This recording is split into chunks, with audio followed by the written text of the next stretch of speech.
विजय और माधव दोनों भाई पास के शहर से व्यापार करके अपने गांव मधुपुर लौट रहे थे। दिन ढल चुका था। रास्ते में हल्की ठंडी हवा चल रही थी। दोनों भाई विजय और माधव ने शहर में अपनी फसल बेचकर अच्छी कमाई की थी। शाम का समय था। आसमान में काले बादल छा रहे थे। उनके बैल अपनी मस्त चाल में धीरे धीरे चल रहे थे, जैसे उन्हें दुनिया की भाग दौड़ से कोई जल्दी ना हो। रास्ता लंबा था और चारों ओर खेतों की मिट्टी की सौंधी खुशबू फैली हुई थी। अरे माधव, देख तो क्या सुहावना मौसम हो गया है। हवा में मिट्टी की खुशबू कितनी प्यारी लग रही है ना। बिल्कुल भैया, और आज तो फसल भी अच्छे दामों में बिक गई। भगवान का लाख लाख शुक्र है, मेहनत रंग लाई। लेकिन देख माधव, बादल घिरते जा रहे हैं। लगता है बारिश होने वाली है। हाँ भैया, सच कह रहे हो। शहर का शोरगुल तो सिर दर्द कर देता है, लेकिन गांव की ये शांति मन को सुकून दे देती है। अब घर जाकर अम्मा को ये खुशखबरी सुनाएंगे, वो तो बहुत खुश होंगी। अचानक तेज हवा चलने लगी, पेड़ों के पत्ते सरसराने लगे और धूल उड़ने लगी। बैल भी बेचैन हो गए और रुक रुक कर चलने लगे। चलो थोड़ी रफ्तार बढ़ा लेते हैं, नहीं तो बीच रास्ते में भीग जाएंगे। अरे भीग भी गए तो क्या, बचपन याद आ जाएगा जब हम खेतों में बारिश में नाचते थे। हाँ, वो दिन भी क्या दिन थे। अब तो बस जिम्मेदारियां ही जिम्मेदारियां हैं। सही कहा तूने, लेकिन चाहे वक्त कितना भी बदल जाए, गांव की मिट्टी और इसकी खुशबू हमेशा अपनी लगती है। धीरे धीरे बारिश शुरू हुई और कुछ ही देर में तेज बूंदाबांदी होने लगी।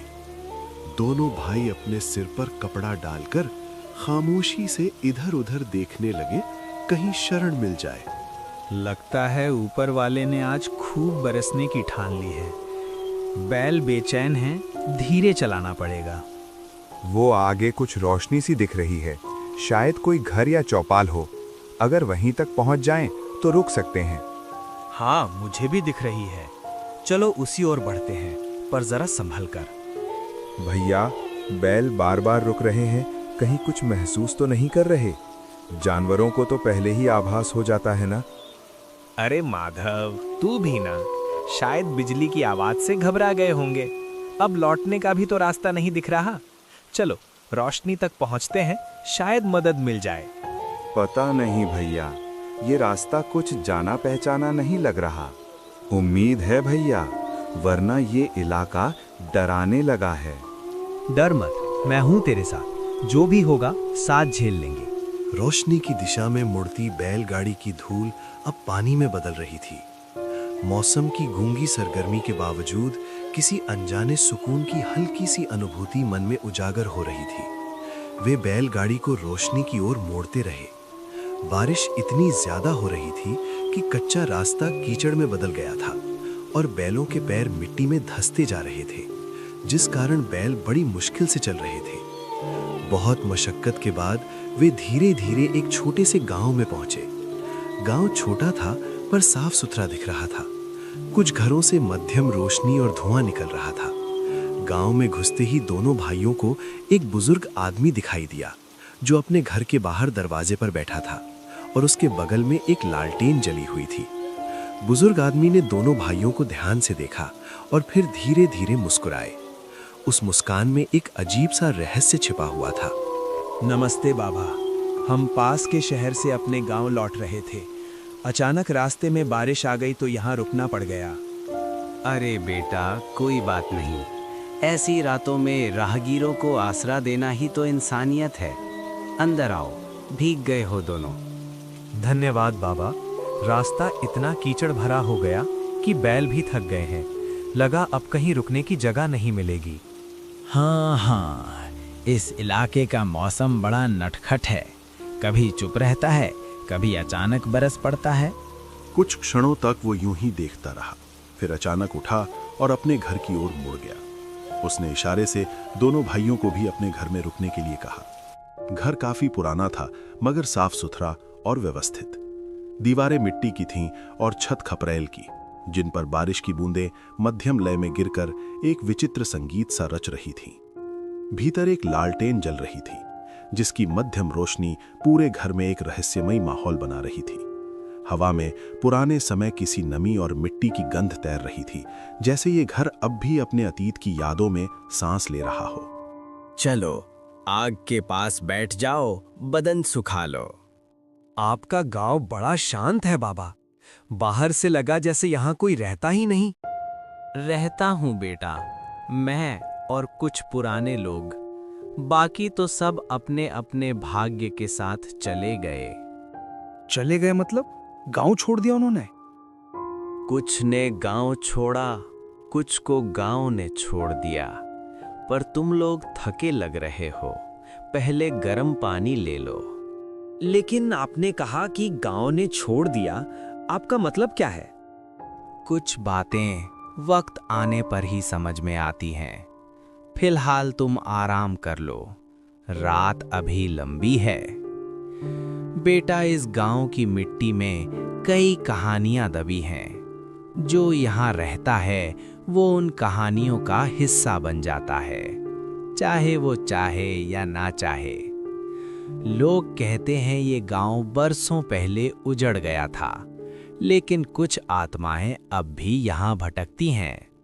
मैं तो बस उनका पहरेदार हूँ, ताकि कोई अनजाना यहाँ भटक कर फंस न जाए। बाबा, आप ये कैसी बातें कर रहे हैं? आत्माएं, पहरेदार, ये सब तो सुनी सुनाई लगती हैं। भैया, मुझे तो डर लगने लगा है। बाहर बारिश के बीच वो अजीब सी सरसराहट सुनाई दे रही है, जैसे कोई घर के चारों ओर घूम रहा हो। घर के अंदर का वातावरण भी कुछ अलग था। वहां रखा फर्नीचर बहुत पुराना था, जैसे कई दशकों से उसी जगह पर हो। दीवारों पर टंगी तस्वीरें भी फीकी पड़ चुकी थीं, जिनमें बीते जमाने की झलक अब भी मौजूद थी। इतने में भीतर से बुजुर्ग आदमी की पत्नी बाहर आईं। वे भी उम्रदराज थीं, पर उनके चेहरे पर गजब की शांति थी। उन्होंने पुराने जमाने के कपड़े पहन रखे थे और उनकी धीमी चाल में एक अनकही गरिमा थी, जैसे वे किसी ऐसे दौर से आई हों जो अब बस यादों में रह गया है। देखो बेटा, ये मेरी धर्म पत्नी है सुलोचना। उम्र के इस पड़ाव में भी घर आंगन को वैसे ही संभालती हैं जैसे पहले दिन संभालती थीं। ये घर हमारे पुरखों की निशानी है। बिजली यहाँ आई तो थी, पर हमने उसे अपनाया नहीं। इन लालटेनों की रोशनी में हमें अब भी वही सुकून मिलता है जो मशीनों की चमक में नहीं मिलता। वक्त बदल गया, पर हम नहीं बदले। शायद इसलिए ये घर अब भी अपने अतीत की सांसें लेता है। बाबा, ये घर और इसकी खुशबू कुछ अलग सी है। लगता है जैसे समय यहाँ थम गया हो। हाँ, और ये भी सोचने वाली बात है कि जब हर गांव में बिजली पहुंच चुकी है, तो ये गांव अब भी अंधेरे में क्यों डूबा है? उजाले से ज्यादा भरोसा हमें इस मध्यम रोशनी पर है बेटा, क्योंकि ये ना तो आंखों को चकाचौंध करती है, ना दिल को बेचैन। इस घर में जो भी ठहरता है उसे कुछ पल के लिए चैन मिल ही जाता है, चाहे वो कहीं से भी आया हो। बरसों से यहाँ कोई मेहमान नहीं आया था। अच्छा लगा कि आज फिर किसी ने इस चौखट को पार किया। तुम दोनों को थकान होगी, मैं चूल्हे पर कुछ गर्म कर देती हूँ।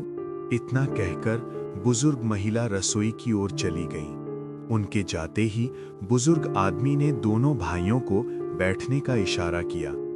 तीनों मिट्टी के फर्श पर बिछी पुरानी दरी पर बैठ गए और आपस में बातचीत करने लगे। तो बेटा, रास्ते में कोई और यात्री नहीं मिला क्या? इस मौसम में लोग आमतौर पर यहाँ से गुजरने की हिम्मत नहीं करते। नहीं बाबा, पूरा रास्ता सुनसान था। बस कहीं कहीं सूखी पत्तियों की सरसराहट सुनाई दे रही थी। लगा जैसे कोई हमें देख रहा हो, पर दिखा कोई नहीं। ये जंगल ऐसा ही है बेटा। यहाँ की हवा भी अपनी बातें कहती है। कभी लगता है कोई पीछे चल रहा है, कभी कोई नाम पुकारता है। मगर डरने की बात नहीं। अब तो हमारे गांव में हो, यहाँ सब सुरक्षित है। सच में बहुत सुकून देने वाला माहौल है यहाँ। मगर अजीब बात यह है कि रास्ते में हमें गांव कहीं दिखा ही नहीं। अचानक ये जगह सामने आ गई, जैसे किसी पर्दे की पीछे से उभर आई हो। लगता है जैसे इस गांव की हवा में कोई अलग ही बात है। एक अजीब सी शांति है जो डर और सुकून दोनों देती है। कभी कभी कुछ जगह खुद नहीं दिखती बेटा, बल्कि कुछ लोग ही उन्हें देख पाते हैं। शायद आज रात तुम्हारा भाग्य यहाँ ले आया। क्या मतलब बाबा? क्या ये गांव बाकी गांवों से अलग है? हर गांव की अपनी कहानी होती है बेटा, हमारी भी है, लेकिन वो कल बताऊंगा। रात बहुत हो गई है, पहले खाना खा लो और आराम कर लो। थकान उतर जाए फिर सब समझा दूंगा।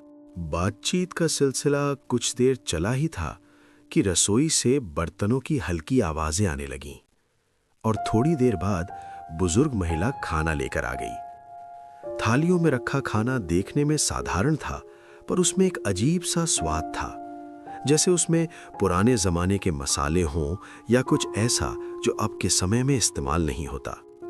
स्वाद मन को छू रहा था, पर साथ ही एक हल्की सी बेचैनी भी जगा रहा था। क्या लगता है ये सच में साधारण खाना है? खाने में जो स्वाद है वो पुराने जमाने का है। इसे खाते हुए सिर्फ पेट नहीं, यादें भी तृप्त होती हैं। भोजन के बाद रात गहराने लगी। बाहर बारिश थम चुकी थी, पर खपरेल से टपकती बूंदों की लय अब भी सन्नाटे में गूंज रही थी। तभी बुजुर्ग आदमी उठा, एक पुरानी लालटेन हाथ में ली और बोला कि अब वे विश्राम कर लें। वह उन्हें लेकर घर के पीछे की ओर गया, जहां एक छोटा सा कमरा था, पुराना लेकिन साफ सुथरा। उसने मुस्कुराते हुए कहा कि आज की रात वे यहीं ठहर जाएं। बेटों, अब विश्राम का समय है। मैं तुम्हें एक कमरा दिखाता हूँ। आज रात यहीं रहो, सुरक्षित रहोगे। ठीक है बाबा, लेकिन ये कमरा इतना पुराना है, फिर भी साफ सुथरा दिख रहा है। कमरा छोटा है पर अजीब सा सुकून है। कमरे में दोनों भाई आकर लेट गए। कमरा छोटा था पर साफ सुथरा। हवा में एक अजीब सी खुशबू थी, जैसे धूप या अगरबत्ती की हल्की महक फैली हो। कमरा छोटा है पर अजीब सा सुकून है। यहाँ की हवा में भी कुछ अलग महक है। हाँ भैया, और बाहर बारिश तो थम गई, पर खपरेल से टपकती बूंदों की आवाज कुछ अजीब लग रही है, जैसे कोई हमें देख रहा हो। हाँ, मुझे भी लग रहा है कि यहाँ समय जैसे थोड़ा धीमा है। हाँ भैया, जैसे धूप और अगरबत्ती की मिलीजुली खुशबू फैली हो, कुछ अजीब सा पर शांत। हाँ, और ये महक कुछ पुराना याद दिला रही है, जैसे किसी ने इसे बरसों से यहाँ छोड़ा हो। रात के करीब 1 बजे माधव को तेज प्यास लगी। पास रखा पानी खत्म हो चुका था, इसलिए वो चुपचाप बाहर निकला ताकि किसी को परेशानी ना हो। पानी खत्म हो गया, जल्दी से ले आऊं ताकि भैया परेशान न हो। आंगन में पूर्णमासी की चांदनी फैली हुई थी और चारों ओर अंधेरा शांतिपूर्ण दिख रहा था।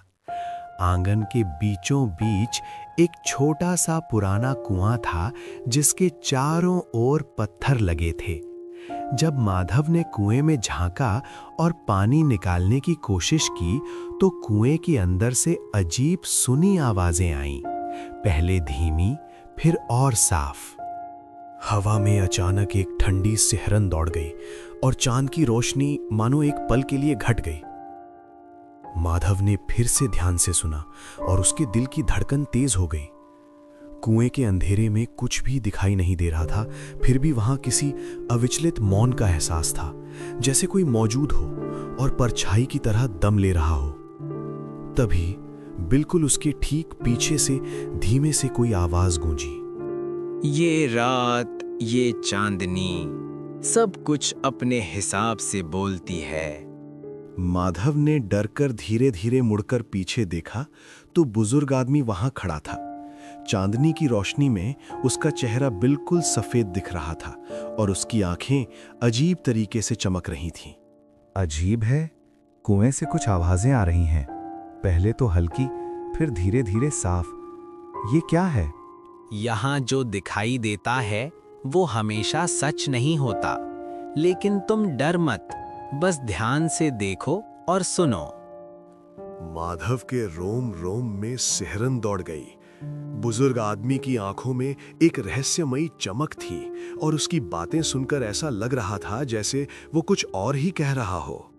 माधव तुरंत कमरे में लौट आया और बड़े भाई विजय को जगाने लगा। भैया, कुछ अजीब लग रहा है। आवाजें कुएं से आ रही हैं। हवा बहुत ठंडी हो गई है। मैं जल्दी पानी लेकर लौटता हूं। कुएं में कुछ भी दिखाई नहीं दे रहा। फिर भी लगता है कोई मौजूद है, जैसे कोई परछाई में छिपा हो और मुझे देख रहा हो।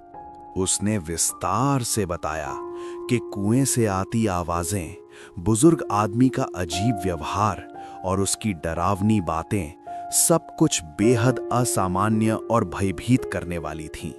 ये सुनकर विजय का भी मन कांप उठा। उन्होंने धीरे धीरे अपना सामान बांधा और सावधानीपूर्वक कमरे से बाहर निकल गए। वे बिना पांव की आवाज किए धीरे धीरे अपने बैलों की ओर बढ़ने लगे। तभी अचानक बुजुर्ग आदमी वहां आ गया। बेटा, कहाँ जा रहे हो आप इस समय? बाबा, हम सब सुबह जल्दी गांव पहुंचने का सोच रहे थे। इतनी रात में? ये रास्ता अकेला सुरक्षित नहीं है। हम संभल कर जाएंगे बाबा। और देखते ही देखते गांव के सभी लोग भी वहां पहुंच गए। अजीब बात यह थी कि इतनी रात में गांव के सभी लोग कैसे जाग रहे थे। उनके चेहरे चांदनी में अजीब लग रहे थे, आंखें चमक रही थीं और उनके कपड़े बहुत पुराने और फटे हुए थे। तभी उनके बीच से एक आदमी बोला, अरे, तुम लोग हमारे मेहमान हो, लेकिन अब तुम्हें हमेशा के लिए इसी गांव में रहना पड़ेगा। अब तुम हमारे साथ यहाँ रहोगे। भागने की कोशिश मत करना, हम तुम्हें बुला रहे हैं और अब कोई रास्ता नहीं बचा। उसकी आवाज में अजीब सी खुशी थी। उसकी बातें सुनकर विजय और माधव की सांसें फूल गईं। उन्हें समझ में आ गया कि इस जगह पर कुछ बहुत बड़ी गड़बड़ी है। तुम हमारे साथ रहो। अब तुम्हारा यहाँ से निकलना आसान नहीं। जो यहाँ आता है वो हमेशा के लिए इसी जगह का हिस्सा बन जाता है। हाँ, ये हमारा नियम है। जो भी यहाँ आता है वह हमेशा के लिए यहाँ रुकता है। अब तुम भी हमारी तरह बनोगे। दोनों भाइयों ने एक दूसरे को देखा और तुरंत वहां से दौड़कर भागने लगे। दौड़ते हुए वे अपनी बैलगाड़ी के पास पहुंचे और तुरंत उस पर चढ़ गए। उन्होंने बैलों को तेजी से हाँकना शुरू किया। डर के मारे बैल भी तेजी से दौड़ने लगे। माधव ने पीछे मुड़कर देखा तो उसकी आत्मा कांप उठी। वे लोग उनका पीछा कर रहे थे, लेकिन जमीन पर नहीं, वे हवा में तैर रहे थे। उनके पैर जमीन को छू भी नहीं रहे थे। बैल खतरनाक खतरे को भांपकर बिना रुके तेजी से दौड़ते रहे। पीछे से गांव वालों की अजीब सी आवाजें आ रही थीं, जो रोंगटे खड़े कर देने वाली थीं। वे पूरी रात भागते रहे। जब सुबह हुई तो काफी दूर निकल आए। सूरज निकलते ही उन्होंने एक असली सामान्य गांव देखा, जहां लोग अपने रोजमर्रा के कामों में व्यस्त थे। उन्होंने बैलगाड़ी रोकी और पास की चाय की दुकान पर गए, जहां कुछ लोग पहले से बैठे थे। तभी उन्होंने पास के गांव के बारे में उनसे पूछना शुरू किया। माधव, लगता है हम सच में बच गए। देख, ये गांव बिल्कुल सामान्य है। लोग रोजमर्रा के काम में व्यस्त हैं। अगर थोड़ी देर भी हम अटकते तो पता नहीं क्या होता। शायद हम हमेशा के लिए वहीं उसी गांव में रह जाते और कभी भी अपने गांव नहीं लौट पाते। क्या आप दक्षिण दिशा में एक गांव के बारे में जानते हैं? कल रात हम वहां रुके थे। हमें वहां बड़े आदर से स्वागत मिला और खाना भी खिलाया गया। लेकिन सच बताऊं तो उनकी बातें बहुत ही अजीब लग रही थी। हमें अपनी जान बचाकर भागना पड़ा। वहां कुछ लोग हमारे पीछे दौड़ रहे थे। हम अब समझना चाहते हैं कि उस गांव का क्या रहस्य है। क्या आप हमें इसके बारे में बता सकते हैं? उनकी बातें सुनकर गांव के ही एक बुजुर्ग ने ध्यान से उनकी ओर देखा और आश्चर्य व्यक्त करते हुए उनसे पूछा। हाँ बेटा, मैं जानता हूँ उस गांव के बारे में। सच कहूँ तो वह गांव श्रापित है। पहले भी वहाँ कई लोग गए, लेकिन वापस नहीं लौटे। सारे लोग रहस्यमयी ढंग से गायब हो गए और मर चुके हैं। वह गांव अब हमेशा के लिए सुनसान है। जो भी अजनबी वहां रुकने के लिए बाध्य होता है वह कभी वापस नहीं आता। रात्रि में वहां रुकने वाला व्यक्ति हमेशा के लिए उस गांव में फंस जाता है और गायब हो जाता है। इसीलिए तुम दोनों भागकर सुरक्षित रह गए। ये सच में एक बड़ा चमत्कार है कि तुम बच पाए। देख रहे हो माधव, अब सब कुछ समझ में आ गया। चलो चाय पी लेते हैं और जल्दी यहाँ से निकलते हैं।